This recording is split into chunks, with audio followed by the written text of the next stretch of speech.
नागपुर में लगातार बढ़ते वाहन चोरी के मामलों के बीच अजनी पुलिस ने एक बार फिर अपनी सतर्कता और दमदार कार्यप्रणाली का परिचय दिया है। खापरखेड़ा क्षेत्र से चोरी की गई एक पल्सर मोटरसाइकिल को अजनी पुलिस ने समय रहते बरामद कर वाहन मालिक को सुरक्षित रूप से सौंप दिया।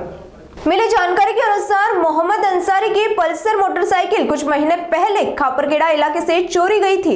इस बीच नागपुर के अजनी परिसर में एक लावारिस हालत में पल्सर बाइक खड़ी होने की सूचना अजनी डीबी पथक पुलिस को मिली। सूचना मिलते ही पुलिस ने मौके पर पहुंचकर बाइक को अपने कब्जे में लिया।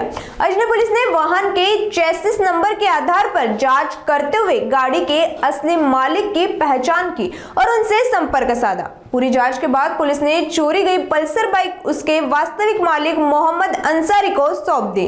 अपनी गाड़ी सुरक्षित मिलने पर वाहन मालिक ने अजनी पुलिस की तत्परता और ईमानदार कार्यवाही की सराहना करते हुए पुलिस प्रशासन का आभार व्यक्त किया।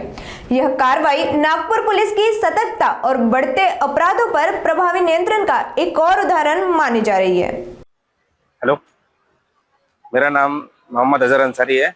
मैं खापरखेड़ा में रहने वाला हूँ और मेरी पल्सर 220 खापरखेड़ा थाना के अंतर्गत में 4 अगस्त 2025 को चोरी गई थी, जिसके बाद मैंने खापरखेड़ा पुलिस थाने में इसका गुना दाखिल किया था 4 तारीख को। और गुने दाखिल का क्रमांक है 525/2025। और उसके बाद से 4 महीने हो गए, अभी तक गाड़ी मिली नहीं थी। मैंने बहुत कोशिश किया, पुलिस प्रशासन ने भी बहुत कोशिश किया खापरखेड़ा में, लेकिन गाड़ी नहीं मिल पाई। फिर अचानक से कल के दिन मुझे फ़ोन आया कि आपकी एक गाड़ी मिली है अजनी पुलिस स्टेशन के अंतर्गत में। लेकिन उसके बाद में फिर गाड़ी की पहचान नहीं हो पाई थी। लेकिन दूसरे दिन फिर मैं आके देखा तो मेरी ही गाड़ी थी ये। तो आज मैं गाड़ी के लिए आया हूँ। गाड़ी में नंबर प्लेट नहीं है और गाड़ी का स्टिकर वगैरह भी निकाल दिया गया था। तो पुलिस प्रशासन ने चेचिस नंबर से मेरे मोबाइल नंबर निकाला और उसके बाद में मुझे कॉल किया। पुलिस प्रशासन को बहुत बहुत धन्यवाद। और गाड़ी पास में से ही उन्होंने अपनी दूसरी एक गाड़ी में लोड करके लेके आया। उन्होंने बहुत बहुत धन्यवाद उसके लिए। और अजनी पुलिस स्टेशन में पुलिस पूरे टीम को बहुत बहुत धन्यवाद। और मैं लोगों के लिए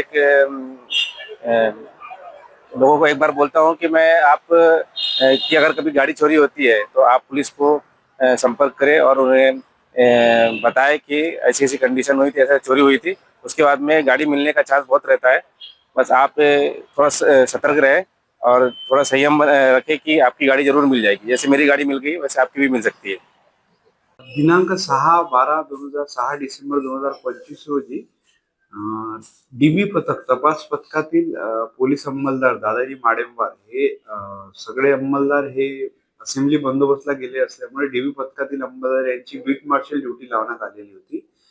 तर त्यांनी जेव्हा जी ड्युटी त्यांनी सुरुवात केली तर बीट हद्दीत पेट्रोलिंग करीत असताना भगवान नगर जवळ त्यांना एक मैदानाजवळ 220 सीसी पल्सर संशयास्पदरित्या उभी दिसली। त्यावर नंबर प्लेटही नव्हती आणि काहीच नव्हते। त्यांना असं वाटलं की होऊ शकते की कोणाची असेल, कोणी ठेवून गेला असेल। त्याच्यानंतर सुद्धा त्यांनी दिवसभराच्या पेट्रोलिंग मध्ये 2 ते 3 वेळेस सदरची मोटरसायकल ही तिथे बघितली। मग त्यांनी जेव्हा आम्हाला फोन केला, आम्ही त्यांना सांगितलं की सदरची गाडी पोलीस स्टेशनला आणून जमा करावी। सदर बीट मार्शल दादाजी माडेंबार यांनी सदरची गाडी पोलीस स्टेशन येथे आणून जमा केली आणि त्याच्यानंतर सदरच्या वाहना संदर्भात कोणतीही नंबर प्लेट किंवा काहीच त्याच्यावर नव्हते, ज्याच्यामुळे की मालकाबाबत माहिती मिळू शकेल। तर त्यावरून पोलीस अंमलदार दादाजी माडेंबार यांनी चेचिस नंबर वरून सदरच्या गाडी मालकाचा नाव आणि पत्ता शोधला आणि त्याच्याशी संपर्क साधला। असं त्यांनी अशी माहिती दिली की दिनांक 4 ऑगस्ट 2025 रोजी त्यांनी पोलीस ठाणे खापरखेडा येथे अपक्रमांक 525/25 कलम 303(2) अन्वये गुन्हा दाखल केलेला आहे व त्यामध्ये त्यांची पल्सर मोटरसायकल 220 सीसी अंदाजे किंमत 1 लाखच्या जवळपास ही चोरी गेल्याची रिपोर्ट त्यांनी दिलेली आहे। त्यावरून सदर मालक यांच्याशी संपर्क करून त्यांना आज पोलीस ठाणे येथे बोलवले।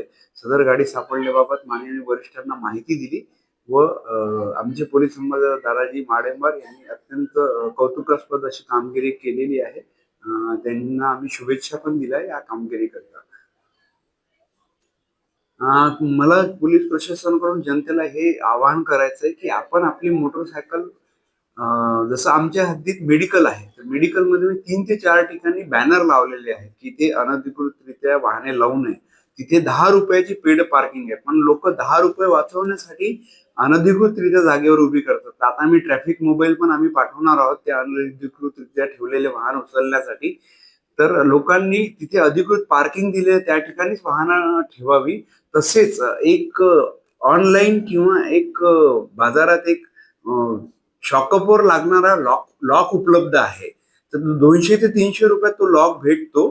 तर सगळ्या लोकांना माझी अशी जनसामान्यांना आणि जनतेला विनंती आहे की तो लॉक घ्यावा आणि प्रत्येकाने गाडी ही ठेवताना तो समोरचा लॉक, तो चाकात लॉक होतो, तो लॉक वापरावा, जेणेकरून त्यांची वाहन सुरक्षित राहील आणि वाहन कधीच चोरीत जाणार नाही. आणि वाहन पार्क करताना काळजी घ्यावी, व्यवस्थित हँडल लॉक करावे, चाबी काढावी, ती व्यवस्थित चेक करावी आणि तरच त्याच्यानंतर गाडी सोडावी. आणि शक्यतोवर मेडिकल सारख्या ठिकाणी अनधिकृतरित्या वाहन पार्क करूच नये. IOPD, त्याच्यानंतर ट्रॉमा समोरील भाग, त्याच्यानंतर पेईंग वॉर्ड्स बाजूचा भाग, इथून जास्तीत जास्त वाहन चोरी जात असतात. त्याच्यामुळे सर्व जनतेला आवाहन आहे की तिथे पार्किंग उपलब्ध करून दिलेली आहे, फक्त 10 रुपये लागतात. आपण ते 10 रुपये द्यावे आणि वाहन सुरक्षितरित्या तिथे ठेवावे, कारण की मेडिकल मधून वाहन चोरी जाण्याचं प्रमाण खूप जास्त आहे.